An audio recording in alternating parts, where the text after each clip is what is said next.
Bueno, yo creo que lo primero que tenemos que decir es que este año 2014 es un año fundamental, un año especial, un año que va a cambiar de todas maneras el mapa de Europa y donde ya están dos trenes lanzados y donde Euskal Herria no puede perder ese tren. Euskal Herria no se puede descolgar de ese tren que ya está en marcha.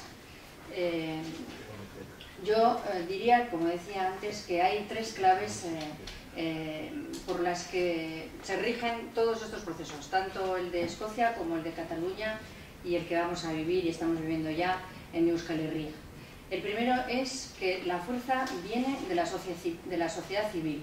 Son los ciudadanos los que deciden movilizarse a través de distintas asociaciones y de distintas maneras los que están impulsando este proceso. Y esa es la diferencia con el anterior que vivimos con Ibarretxe, que fue desde arriba hacia abajo y que luego se plegó ante el primer no fuerte que vino del Estado español. Entonces, eso se está viendo tanto en Escocia, y voy a hablar siempre en este orden porque el primer referéndum va a ser el 18 de septiembre en Escocia, el siguiente el 9 de noviembre en Cataluña y el nuestro pues ya veremos cuándo y también hablaremos del por qué estamos donde estamos. Os he traído algunas cosas que me dieron en el S&P. Ya sabéis que como Eusko Alkartasuna nosotros tenemos una colaboración especial con el partido escocés, que fue el que está lanzando este referéndum. Ellos tienen su revista, ¿no?, que ya llevan trabajando muchos años, que han distribuido a todo el mundo, son los que están también con otros detrás de la campaña por el sí, si queréis, y ya no como S&P, sino como una plataforma de sociedad civil, etcétera. Han sacado este folletito que os lo he traído porque pone Yes, es la campaña esta del Yes, y pone It's good to talk, que viene bien hablar de estas cosas, y le han llamado el embajador por el sí. Entonces, cuando te dan este librito, en este librito, ya sabéis, gente muy pragmática, te ponen 10 razones de por qué es necesario que sea Escocia independiente y las razones por las que no hay que estar, o los argumentos para contrarrestar lo que dice el gobierno de Cameron. Que dicho sea de paso, son siempre los mismos argumentos en todos los países, no solo en estos tres, pero en todos los procesos anteriores. Tuvimos ocasión de estar con Ana Stanic, que nos habló de Eslovenia, y era exactamente los mismos miedos los que prodigan todos estos estados. Bueno, pues a esa gente les dan una tarjetita así con su foto y unas pegatinas con todos los links en internet, etcétera, para informarse a fondo de lo que es esa campaña. Y estas cosas las dejan en manos, sobre todo, de gente que tiene mucho contacto con personas. O sea, en las tiendas, en las peluquerías, en los taxis, gente a la que han formado durante este último año para que explique y hable con los clientes. Entonces, esto para deciros que la fuerza que viene de la base y la importancia que tenemos cada uno de nosotros como ciudadanos. Yo no sé si este micrófono funciona o no, pero yo sigo hablando. Si no me oís, chillo más. Entonces, la fuerza que tenemos los ciudadanos es muy importante. En Cataluña también el trabajo común, tanto de ANC, la Asamblea Nacional Catalana, como de Òmnium Cultural, pues son dos motores excelentes que han sabido poco a poco ir calando en su sociedad. Y bueno, y nosotros, como no, independentistas primero. Y ahora tenemos bien reciente que vosotros aquí vivisteis la apoteosis. A mí me tocó en un puerto de montaña que no nos enterábamos mucho de lo que pasaba por ahí, pero en Iruña, ¿no?, con el fin del Gure Escudagó, pues ahí se ve que hay unas ganas de todo el mundo, en nuestro caso, de marcharnos, francamente, de un Estado que ya es fallido. La segunda característica es que todos estos... se ha querido que sea así, y la fuerza de estos procesos viene en el para qué y con quién. Entonces, ¿por qué queremos ser independientes? ¿Para qué queremos ser independientes? ¿Y con quién? Entonces, tanto en Cataluña como en Escocia se ha enfocado hacia todos los que viven en su territorio. Entonces, se está trabajando mucho con todos los colectivos. Ya es una cosa que va mucho más allá de lo que es cultura e idioma, sino pues lo que es vivir en un sitio con toda la realidad social, política, económica, etcétera. Y tanto es así que dentro de las filas del SNP, pero de otros partidos también, pues la tercera, por ejemplo, para las europeas es Tasmina Ahmed, que es medio pakistaní, medio inglesa, en fin. Una persona que viene que no es de pura cepa, vamos a decirlo así. Y hay otros también, como Unsa Yousaf, que también está movilizándose mucho por la campaña, o sea que las gentes que antes podríamos considerar como minorías se han implicado porque no se consideran minorías, son ciudadanos de Escocia y no quieren tampoco ellos depender del Reino Unido. Yo creo que eso es algo muy importante para nosotros también, porque la independencia tenemos que saber trasladarla, que es buena para todas las comunidades, independientemente de si somos o no somos abertzales, y más importante decir esto todavía aquí en Nafarroa. Luego, en el por qué y para qué queremos ser independientes, todos los países más o menos siguen las mismas tónicas, igual que los estados que no nos dejan marcharnos utilizan los mismos argumentos. Pues es siempre que queremos controlar lo que son nuestros recursos, la riqueza propia del país, la educación del país, la sanidad en general. Tenemos servicios públicos de salud mejores que en los estados en los que estamos, desde luego el caso escocés y el caso de Euskal Herria es claro. El tema de la fiscalidad también, nosotros tenemos el concierto pero se nos ha quedado corto. Me acuerdo que los catalanes nos llamaron en su momento, cuando los libros de historia seguramente que reflejarán el error y el cataclismo que supuso para España no dar a Cataluña un concierto económico, porque eso ha hecho que ya no puedan volver atrás y que un concierto económico tampoco les valga a los catalanes ya. Vete a saber si se lo hubieran dado antes, qué hubiese pasado, no lo sabemos, ¿no? Pero el concierto económico también para nosotros pues ya nos sirve, porque el concierto económico, entre otras cosas, nos sirve para pagar el servicio diplomático que nos cierra todas las puertas, para pagar una corona obsoleta, que a ver ahora si es cosa suya, que hagan lo que quieran los españoles, nosotros lo que queremos es nuestra propia república, pero en fin, que tenemos que pagar cosas a los españoles que no nos corresponden tampoco, y eso lo hacemos a través del concierto económico que muchas veces no se comenta. Los escoceses están utilizando mucho eso, por ejemplo, también, que están pagando unas cámaras que no les hacen más que atacar, tanto la Cámara de los Lores como totalmente obsoleta también en el Reino Unido, como Westminster. Se está centrando mucho también en el tema nuclear. Ellos allí tienen depositados unos arsenales nucleares que no los quieren, no los han querido nunca, pues bueno, hacen campaña también en contra de lo nuclear. Y el tercer bloque, si queréis, de cosas en común de todos estos procesos es la colaboración entre los diferentes partidos políticos. O sea, no es necesario que haya un partido político detrás también impulsando estos procesos, pero es mejor, y se está demostrando, que se buscan alianzas con otros. En el caso del SNP es clarísimo el esfuerzo que están haciendo con el Labour, los laboristas, los socialistas escoceses, que no los del Reino Unido como tal.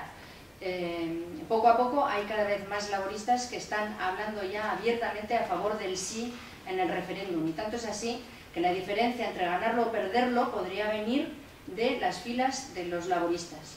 ¿Cómo están consiguiendo convencer a los laboristas, los nacionalistas escoceses? Pues diciéndoles que si los laboristas viven en una Escocia independiente, por fin tendrán un partido independiente laborista que no dependerá de lo que mande Londres, que es exactamente lo mismo que pasa aquí en Euskal Herria y en Cataluña. Si el PSC y el PSE hubieran sido más inteligentes, pues se habrían despegado antes de lo que les mandan en Madrid, pero parece ser que, aunque hayan perdido la mitad de sus votos, sigan empecinados en no reconocer ese hecho diferencial cuando ellos lo habían reconocido hace muchos años. Pues bueno, es una deriva que les está llevando a donde les está llevando. En Escocia, ya os digo, están intentando atraer ese voto laborista. En Cataluña está esa entente entre CiU y Esquerra, que bueno, voy a saltarme los aspectos socioeconómicos con los que no habría muchas, en principio no tenía que haber mucha confluencia, pero bueno, ha terminado habiéndola. Pero sí que hay una entente clara en todo lo que es el tema de la consulta, etc. Y tanto es así que Esquerra incluso decidió presentarse ella sola a las elecciones europeas porque querían jugar la clave catalana, pero la clave catalana también incorporando a la parte díscola o la parte que se había extinguido de los socialistas, y por eso pusieron a Ernest Maragall como el segundo de la lista. Ernest Maragall va a compartir escaño con uno de Esquerra, Jordi Soler, que es el que lleva temas de exteriores en Esquerra, y Maragall, en la primera reunión que tuvimos en Bruselas, lo primero que dijo es que él va al Parlamento Europeo para intentar abrir las puertas hacia los socialistas, para atraer a los socialistas, sean o no sean españoles, probablemente, evidentemente no españoles, hacia el derecho a decidir en Europa. Y bueno, luego estamos nosotros, que evidentemente pues también ahí está lo que vaya o no vaya a hacer el PNV, que todavía parece ser que necesita más tiempo para dejar de tener miedo a perder la hegemonía, y que de momento pues bueno, anda bailando como siempre en esas dos aguas, intentando todavía flirtear con un Estado que ya les ha dado un bofetón en sus propias filas.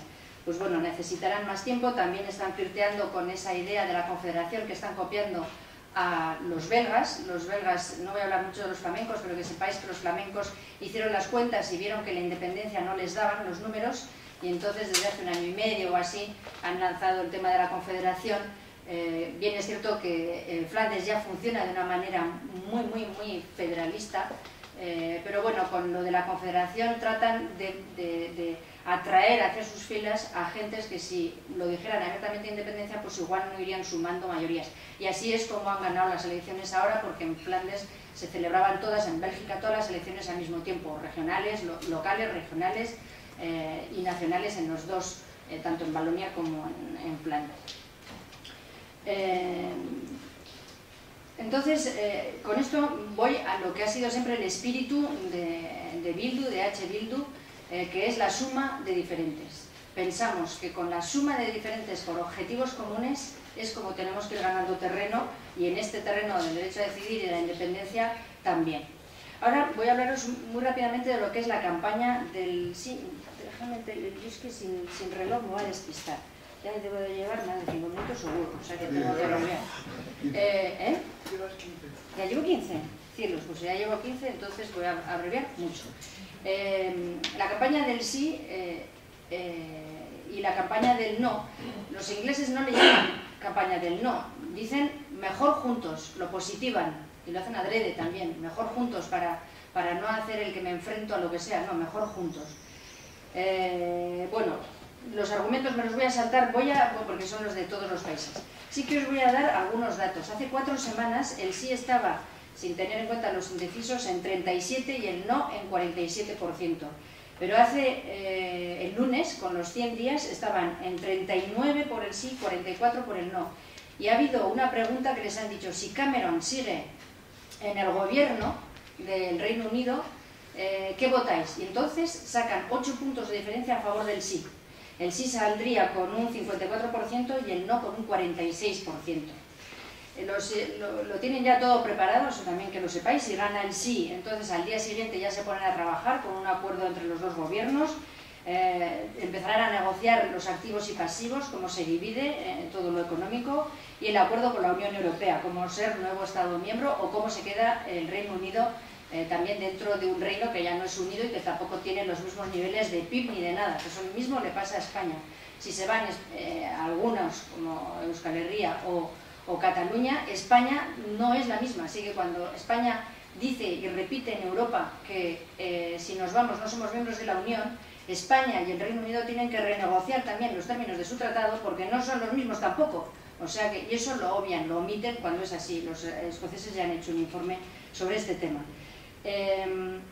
Entonces luego ellos tienen elecciones en el Reino Unido en mayo del 2015 y en el 2016 los escoceses.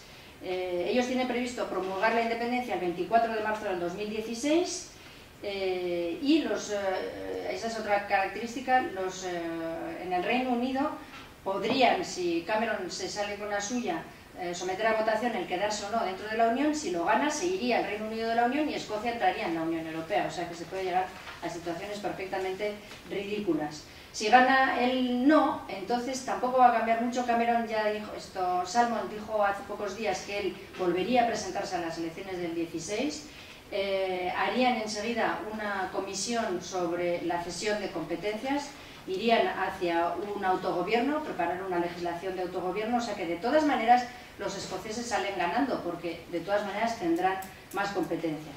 En cuanto al capítulo de España, solo ya lo conocéis, así que no voy a, puesto que no tenemos tiempo, lo dejo para las diferencias si queréis para el debate.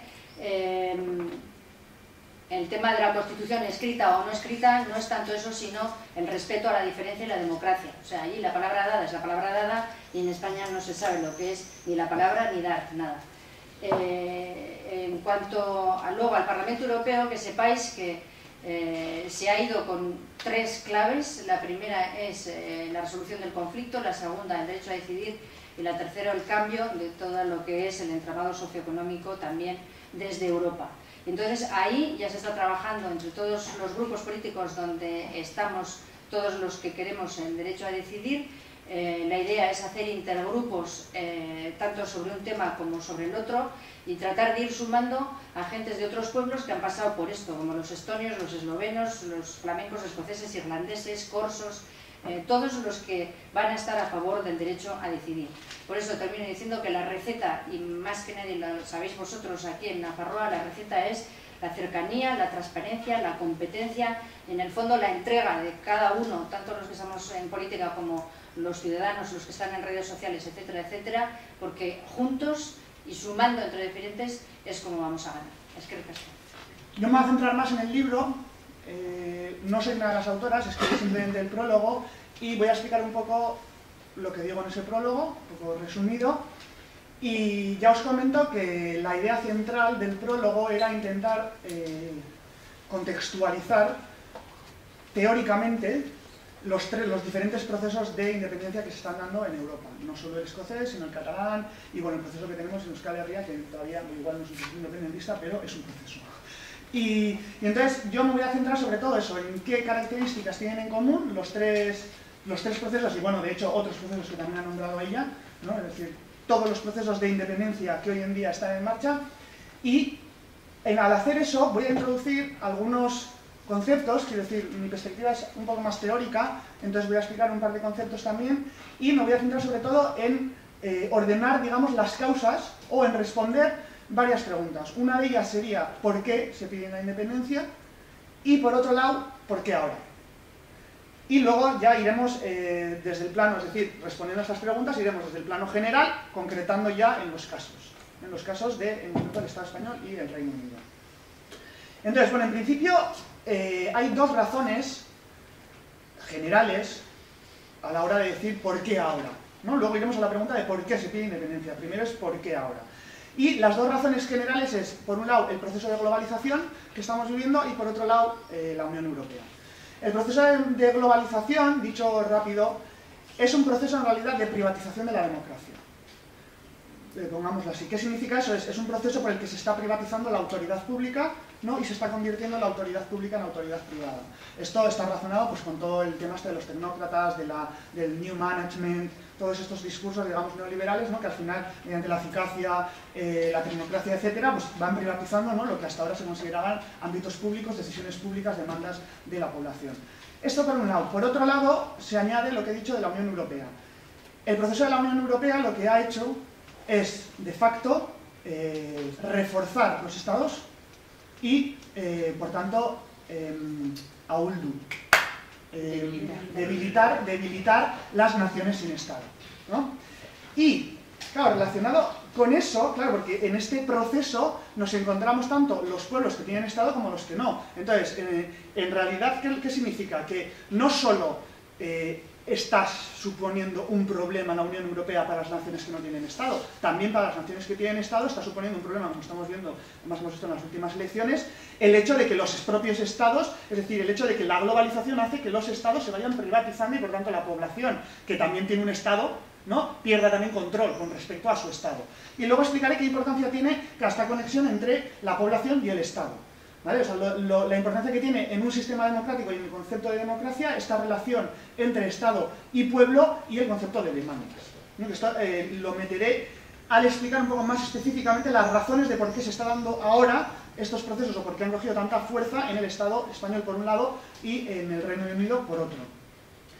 Pero antes de responder y hablar sobre estas, en concreto sobre estos tres casos, querría adelantar un poco, sin profundizar demasiado, poner en la mesa dos conceptos. Uno ya lo conocemos mucho, que es el concepto de nación. El otro es el concepto de demos, que cada vez se está usando más pues, por razones, por un lado, geopolíticas, políticas, estratégicas, pragmáticas, de todo, ¿no? Por un lado, en Cataluña lo están usando, ya sabéis, para, digamos, darle peso al concepto del derecho a decidir, ¿no? El derecho a decidir se sustenta en el demos, no en la nación, ¿no? Es decir, está un poco en el pueblo. Y bueno, y por otro lado también se están haciendo, claro, surge lo del derecho a decidir, el demos, porque ya sabéis que el derecho a autodeterminación tiene unas limitaciones ¿no? a nivel internacional, en las leyes, y solo se aplica en determinados casos, ¿no? Cosa que el derecho a decidir, cogiendo como sujeto al demos, tiene, digamos, se puede aplicar en cualquier situación, ¿no? En cualquier nación, se podría decir. Entonces, ¿qué es lo que a mí me interesa diferenciar?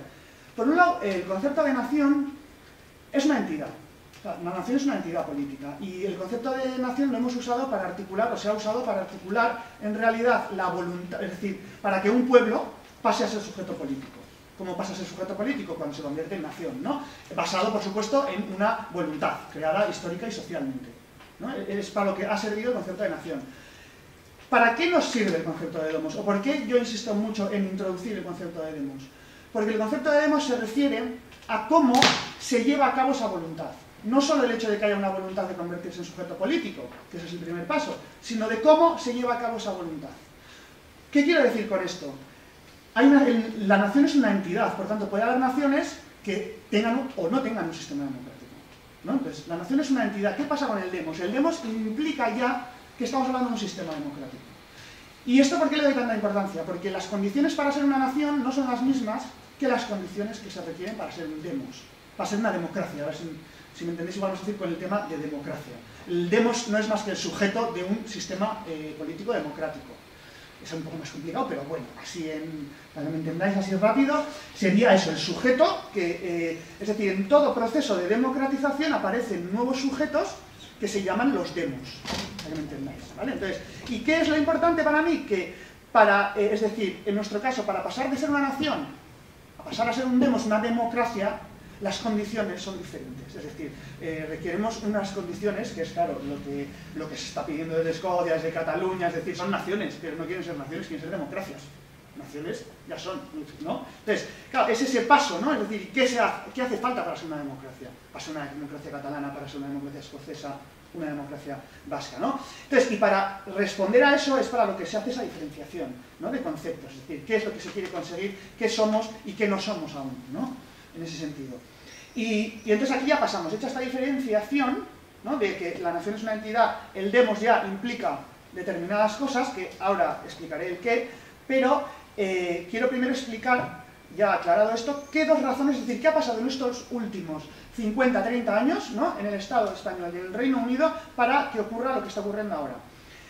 La primera razón es que, o la primera causa es que estos estados, ambos, tanto el del Reino Unido como el español, no han conseguido asimilar a las naciones sin Estado, ¿no? Esa es una de las partes. No han conseguido asimilarlas, es decir, no han conseguido hacerlas desaparecer, como por ejemplo en Francia, ¿no? Prácticamente, que ha sido una limpieza terrible. Entonces, esto por un lado es real, o sea, han supervivido esas naciones. Pero por otro lado el problema es que estos estados no han sido capaces de asimilarlos, pero tampoco han sido capaces de introducir esas naciones en la gobernación del Estado. Eso se entiende muy fácil. Es decir, por ejemplo, en la Comunidad Autónoma Vasca, porque aquí, claro, aquí la mayoría ha sido ¿no? de UPN, pero en la Comunidad Autónoma Vasca, durante, bueno, prácticamente los últimos 30 años, ha tenido mayoría EAJ, ¿no? Y la pregunta es, ¿cuántas veces ha gobernado EAJ en el Estado español? Ninguna, ¿no? Pero eso significa que los partidos más votados, ¿no? En la comunidad vasca, en este caso, nunca han llegado al Estado y, por tanto, esa comunidad nunca se ha podido gobernar como Estado. Esa es la cuestión, eso es lo que los escoceses una y otra vez están diciendo. Luego os leeré aquí un trozo del libro blanco que han sacado, en donde explican las razones de por qué quieren la independencia, un poco, pero claro, en tocho ya, y luego os leeré un poco cómo desarrollan este tema de no poderse gobernar como Estado, ¿no? que ya te digo que aquí todavía ha sido mucho más complicado, porque es que ellos por lo menos han votado y algunas veces sí que han conseguido que el partido mayoritario en Escocia llegue a gobernar, ¿no?, en Westminster. Aquí en cambio nunca ha ocurrido, ¿no? Entonces, ante esto, ¿qué es lo que pasa? Claro, que si tú no te puedes gobernar como Estado, estás dependiendo todo el rato de aquella nación que sí se gobierna como Estado. ¿Por qué? Porque ahora vamos al tema de los recursos.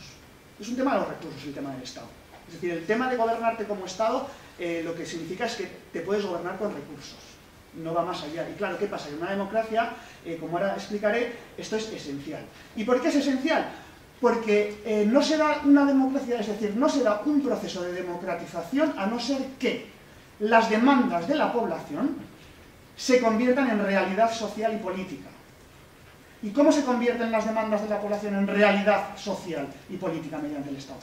Es el Estado el que con todo su engranaje puede hacer, ¿no?, puede, Sturm Magnitud puede materializar, ¿no?, esas demandas.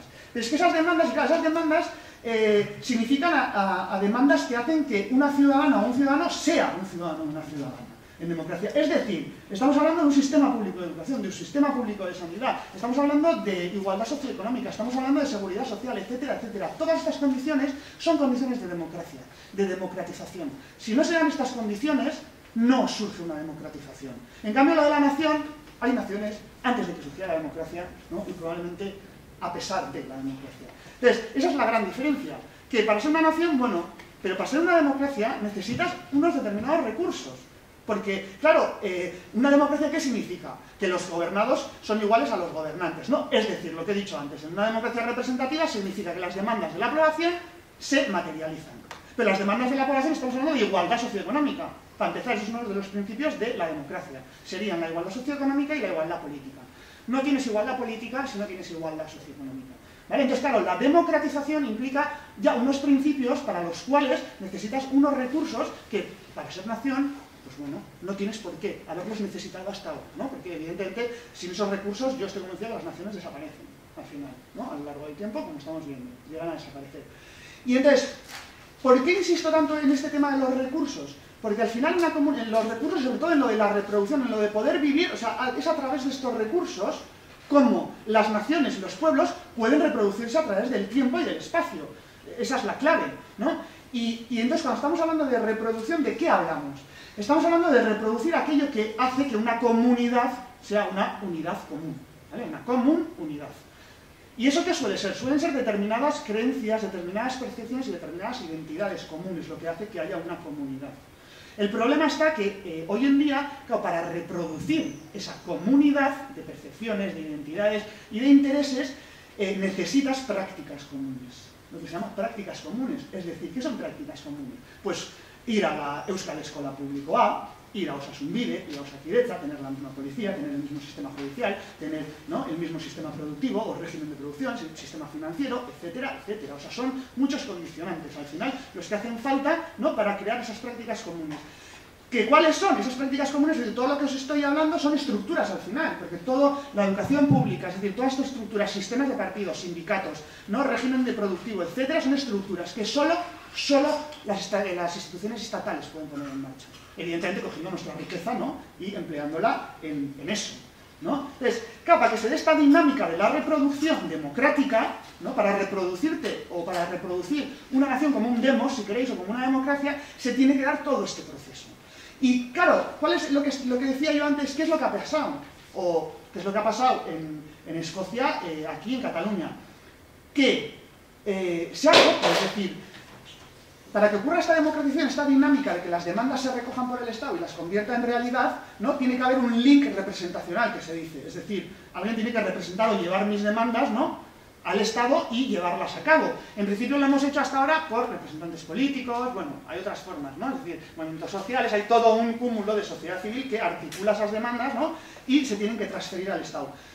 Pero esto se relaciona con lo que hemos dicho antes, pero si no te puedes gobernar como Estado, tus demandas, ¿quién las va a llevar a cabo?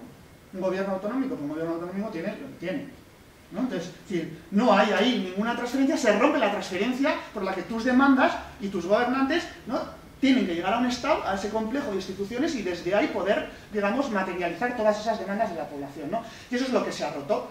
Y eso es lo que los escoceses, en el libro blanco, una de las razones que ponen, dicen, está muy bien, nosotros tenemos competencias y de hecho Westminster no es nada intervencionista, ¿no?, comparado con el Estado español, para empezar, ¿no? ¿Qué pasa? Pero hay dos problemas. Uno, que no pueden decidir sus competencias. Eso es lo de siempre, ¿no? No puedes decidir las competencias, la competencia sobre la competencia.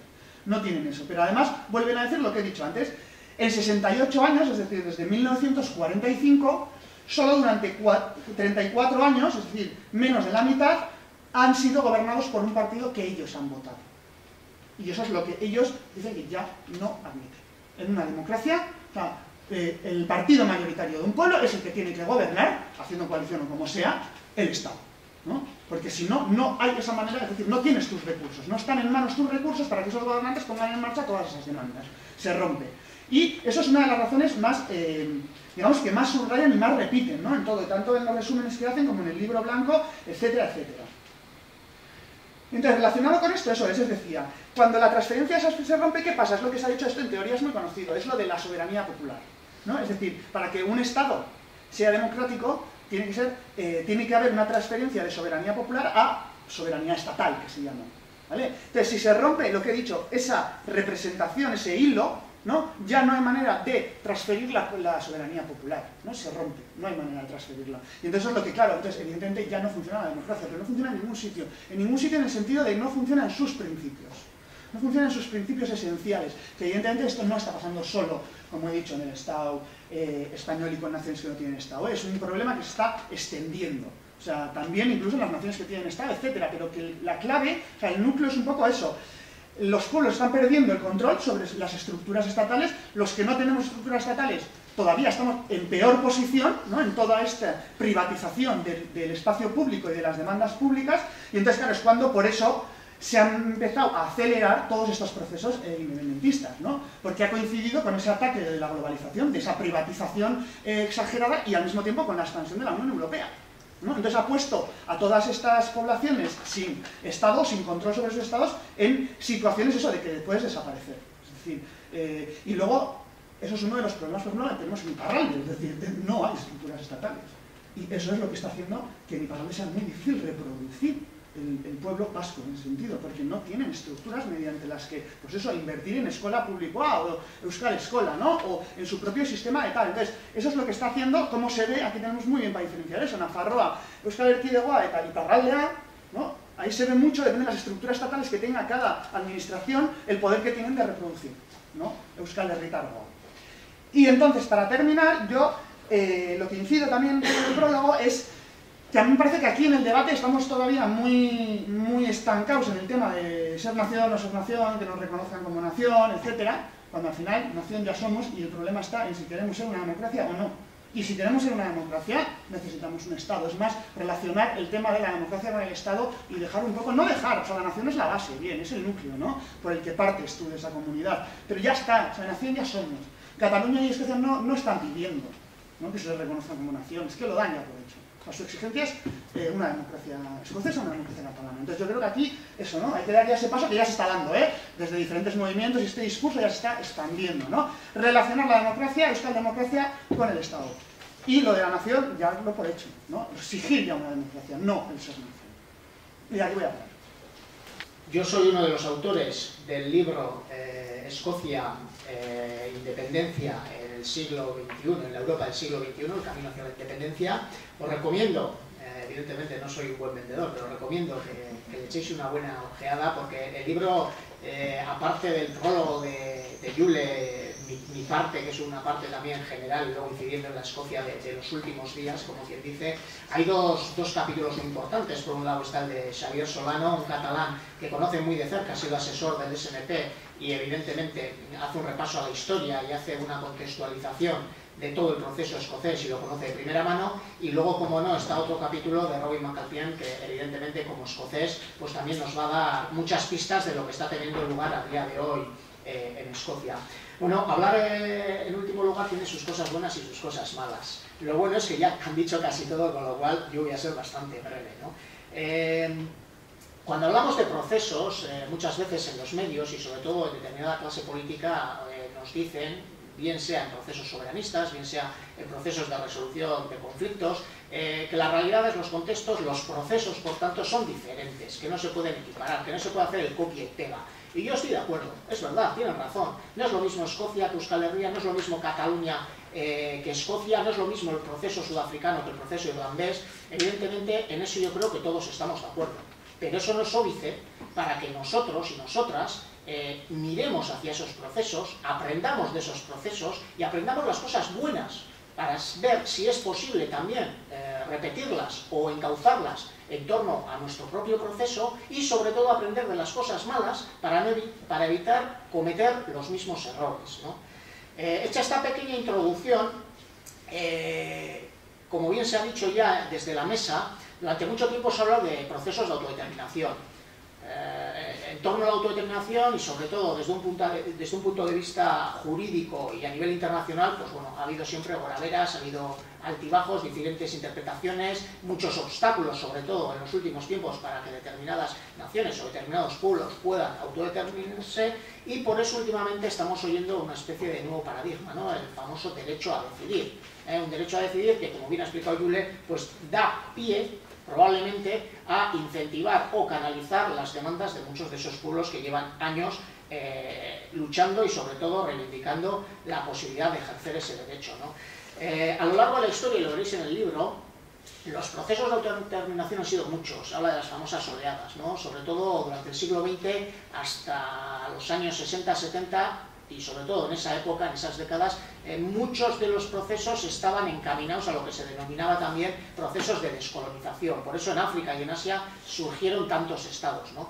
Pero la historia, que cambia de la noche a la mañana y nos da sorpresas, por eso lo que hoy parece imposible, mañana puede ser tranquilamente posible, a partir de finales de la década de los 80, cuando nadie esperaba que con la caída del muro de Berlín el llamado espacio soviético se derrumbase en cuestión de semanas, y nos encontramos con el surgimiento en Europa de multitud de nuevos estados.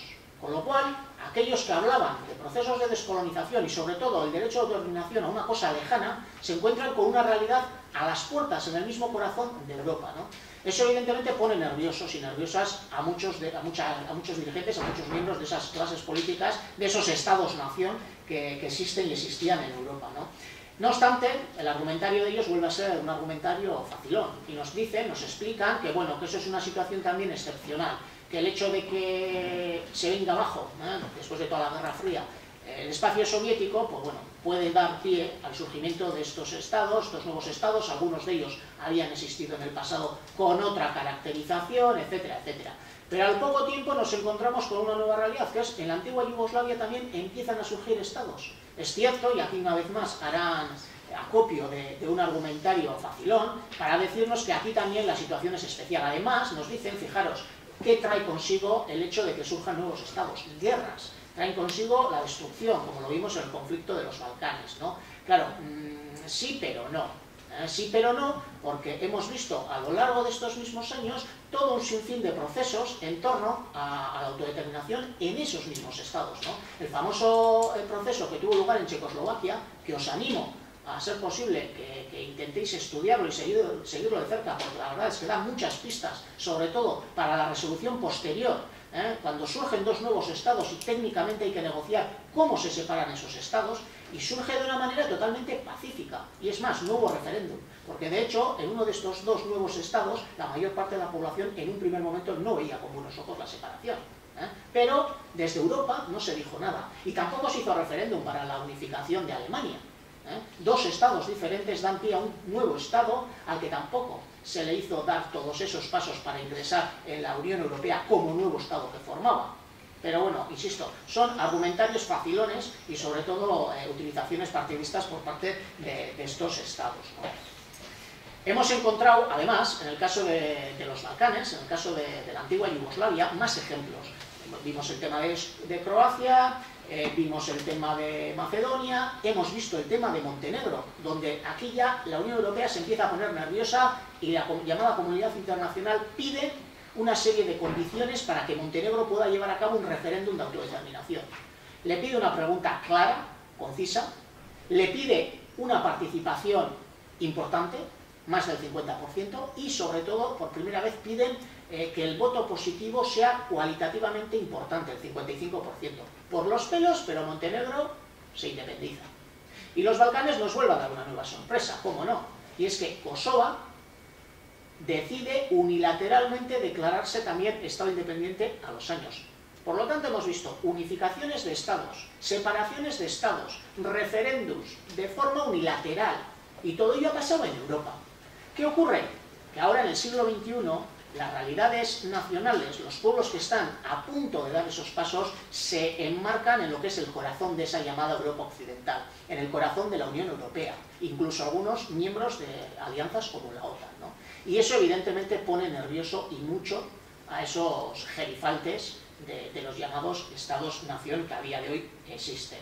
Oiremos, además que hoy me parece que empieza el circo del Mundial, oiremos por parte de muchos defensores de ese circo que cuando aquí se ha mencionado, ¿no?, que una de las claves, y yo creo que en eso también coincido, es la necesidad de todo pueblo de articularse en torno a un Estado, de tener un Estado propio, para tener voz propia en el escenario internacional. A día de hoy no vale ser una región autónoma, no vale, porque a día de hoy tiene más peso una macrociudad como París o como Londres, o una macroregión, que una realidad autonómica en el escenario internacional. Por eso es necesario tener Estado. Por eso también cuando nos cuentan esos mitos de que el Estado-nación, con esta globalización que estamos viviendo, ya no tiene peso, ya no tiene importancia, nos lo están diciendo aquellos y aquellas que ya tienen un Estado propio. Y sobre todo cuando nos dicen que las fronteras y las banderas no tienen sentido, a más de uno que dice eso, qué enfado ha cogido cuando Suiza, en un referéndum, ha decidido instaurar, entre comillas, unas nuevas fronteras. Claro, pero esta vez nos va a tocar a nosotros, a los del club de segunda, no ya los de tercera, los de segunda, pasar por esas fronteras. Entonces, esas fronteras existen. Y no es verdad que las fronteras son inamovibles. Os lo he dicho, a lo largo de todas estas oleadas, incluso dentro de la propia Europa, hemos visto el surgimiento de nuevos estados. Como introducción, creo que es importante englobar estos conceptos para acercarnos a Escocia, ¿no?, que es lo que hemos recogido en el libro. Previo a lo de Escocia y previo a todos estos procesos que se han dado en la Unión Europea, deciros que a día de hoy, a lo largo del mundo, se conocen cantidad de estados, y muchos de ellos ocupan los primeros puestos en el ranking de supuestos estados demócratas, clave de democracia. The Economist ha publicado recientemente un ranking y en ellos está la mayoría de los estados que os voy a mencionar, y es curioso porque tienen la costumbre, para algunos por lo visto mala costumbre, de celebrar muchos referéndums y muchas consultas.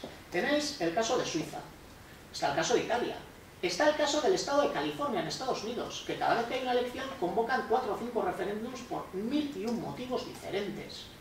Y la gente acude, porque es un ejercicio de democracia y nadie pone en duda que eso sea malo.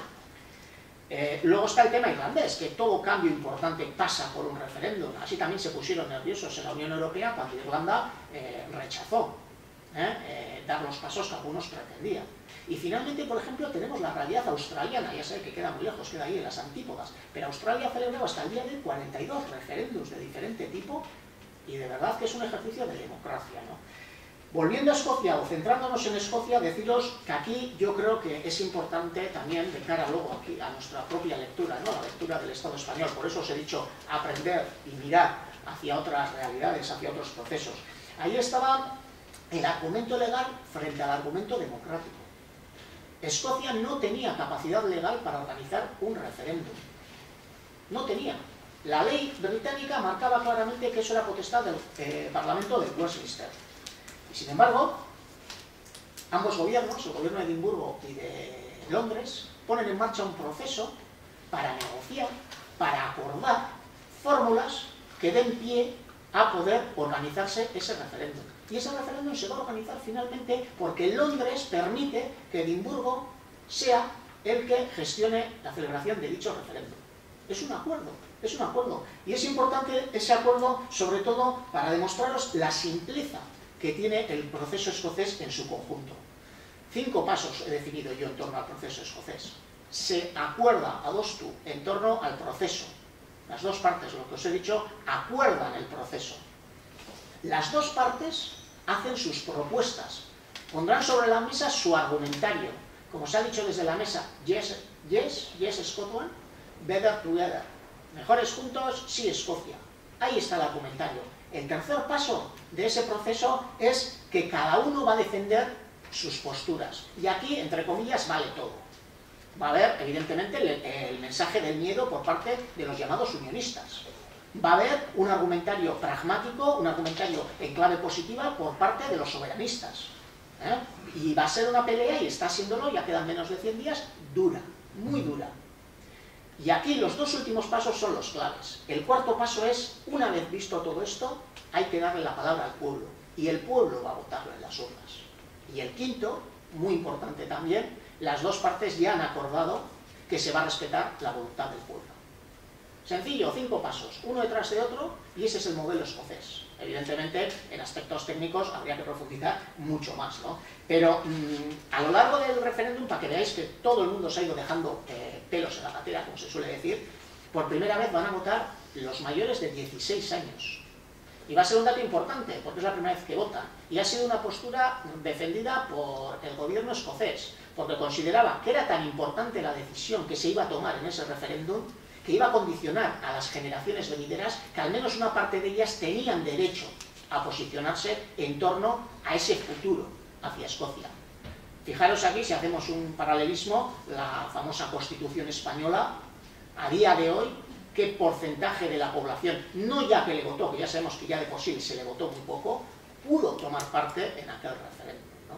Para que veáis. Se ha negociado, por ejemplo, y aquí han perdido, entre comillas, los soberanistas, el tipo de pregunta. Londres quería una pregunta clara, sí o no. Los escoceses, pragmáticos, preferían 3 posibilidades: status quo actual, más autonomía o independencia. Probablemente autonomía más o autonomía como ahora dividía el voto del unionismo, y evidentemente el independentismo iba a ganar. No han podido llevar adelante eso y lo han aceptado democráticamente. Han aceptado también que solo participen las personas que a día de hoy estén censadas en Escocia, con lo cual muchos escoceses que viven en el extranjero no van a tomar parte, y sí lo van a hacer probablemente británicos que a día de hoy viven en Escocia, y aún así han aceptado el reto, porque nos han dado, yo creo, una demostración en clave democrática de lo que tendría que ser, pues eso, ¿no? Encauzar el conflicto o el proceso vía negociación, vía resolución democrática. ¿Qué va a pasar en Escocia? Los datos se han dado. En Escocia la historia también nos dice que nadie esperaba que el SNP iba a ganar las elecciones de manera con el triunfo tan claro y absoluto que tuvo de Yenko Batekin, y al final lo consiguió. Pero sobre todo los escoceses tienen memoria. En los años 70 tuvieron un referéndum y lo ganaron. Lo que pasa es que no consiguieron superar todas las condiciones que se les puso para que ese referéndum fuese válido. Y entonces se les dijo: si votáis que no, si seguís manteniendo el estatus, os prometemos desde Londres más autonomía. Esa más autonomía desde Londres, si los escoceses se acuerdan, fueron los años de Margaret Thatcher, y fue luego el nuevo laborismo de Blair, con lo cual no se fían mucho. Y además lo ha dicho Salmond: nosotros hemos probado la autonomía, hemos probado como escoceses y escocesas qué es la devolution, la autonomía. Ahora queremos probar qué es tener un estado propio, así de simple, así de democrático. Y eso es lo que van a jugar ellos, ¿no? Si sale el sí, se ha explicado desde la mesa, ¿eh? Yo creo, personalmente, creo y espero, ¿no?, que salga el sí. Si sale el sí, evidentemente, a partir de septiembre se va a poner en marcha un proceso de negociación técnica. ¿Entre quién? Pues probablemente entre 2 gobiernos, los gobiernos de Edimburgo y de Londres, o los representantes que salgan elegidos en clave negociadora. Tiene que negociar Escocia no solo con Londres, va a tener que negociar con Bruselas, va a tener que negociar, por ejemplo, con Naciones Unidas, con la OTAN, con diferentes organismos internacionales. ¿Cuál va a ser su ubicación? Se va a abrir un proceso negociador. Allí eso lo tienen claramente también asumido, ¿no? Y evidentemente los temas se han mencionado desde la mesa. Ser parte o no de la Unión Europea, el tema económico, la balanza, porque claro, aquí cuando hablamos de separación, generalmente de movimientos secesionistas se nos dice una y otra vez que claro, la deuda que tenemos hay que pagarla al Estado-Nación actual. Y los escoceses, que tienen mucho humor, suelen contar una anécdota, ¿no? Dicen, mirad, el metro de Londres no es el metro de Gran Bretaña, perdón, no es el metro de Londres ciudad, es el metro de Gran Bretaña, por un problema jurídico-técnico que hicieron allí. Y claro, por lo menos hay 15 estaciones de la línea central que son nuestras. Con lo cual, ¿qué vamos a poner? En cada línea también una embajada nuestra con sus fronteritas para que podáis entrar y salir. Lo dicen en forma irónica, pero claro, vamos a hablar de separación. Pero claro, también lo que hemos estado pagando hasta ahora, no solo el agujero negro que tenga el Estado actual, ¿no? Se va a hablar de defensa, de las relaciones exteriores, se va a hablar también de servicios públicos, se va a hablar también del tema de la BBC, etcétera, etcétera. O sea, tema van a tener mucho. Y luego hay una cosa que siempre nos dicen, por ejemplo, estamos viendo del Estado español, ¿no? El aislamiento. Parece que nosotros y nosotras, cuando decidimos crear un Estado nuevo, nos vamos a poner de repente en una esquina del mapa allí escondidos. No, no, no. Nosotros, y así lo dicen también los escoceses, queremos tener otro modelo de relaciones con nuestro entorno.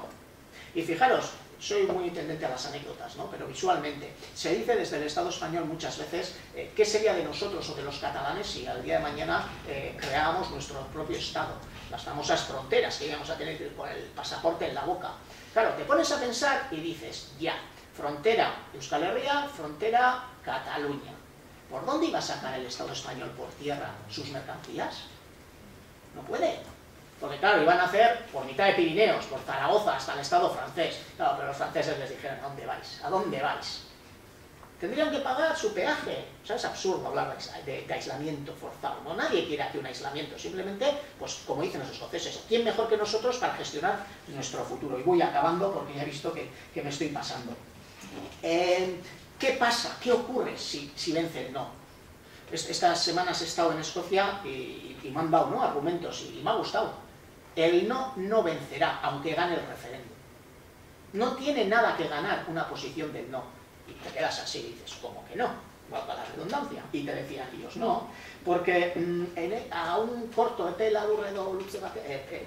corto plazo o largo plazo, la realidad va a ser la siguiente, y te explicaba. Bueno, pongamos, para empezar, y eso vale también para el Estado español, el Reino Unido actual y el Estado español actual son realidades del pasado.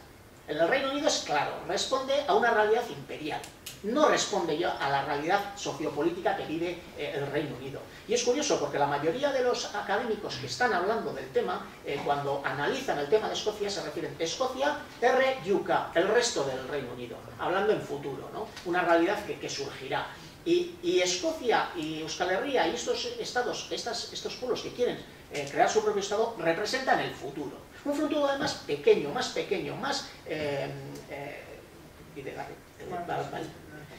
viable, etcétera, etcétera, ¿no? Pero bueno, volviendo al no, que me lío. La reforma hay que hacerla en el Reino Unido sí o sí.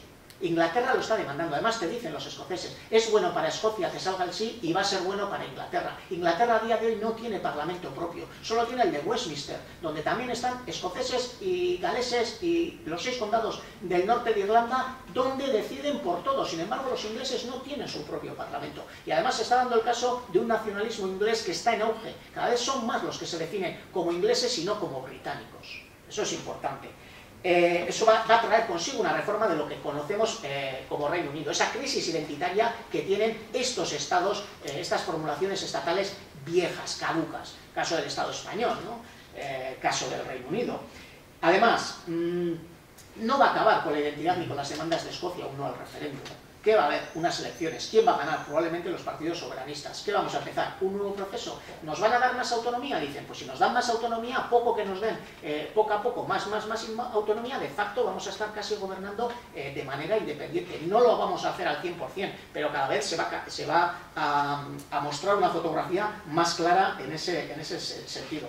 El norte de Irlanda cada vez está más claro también que va a ir a una unidad con el resto de la isla, con lo cual van a configurar en el futuro un estado propio también, los 32 condados de Irlanda, con lo cual el resto del Reino Unido se va a quedar, Gales, Escocia si sale ese no, pero insisto, todo eso otra vez es una reconfiguración del futuro supuesto Reino Unido. Y luego hay algo muy importante, y es sobre todo el clave de las últimas elecciones europeas, el auge del Partido de la Independencia del Reino Unido.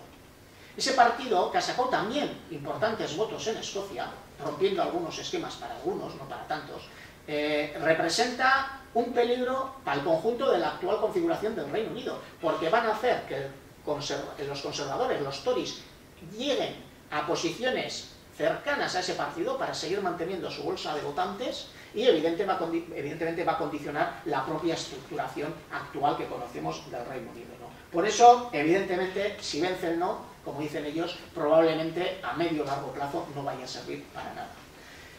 Creo que he cumplido mi tiempo. Hay varias cosas, pero bueno, luego en el debate a lo mejor hay oportunidad de continuar.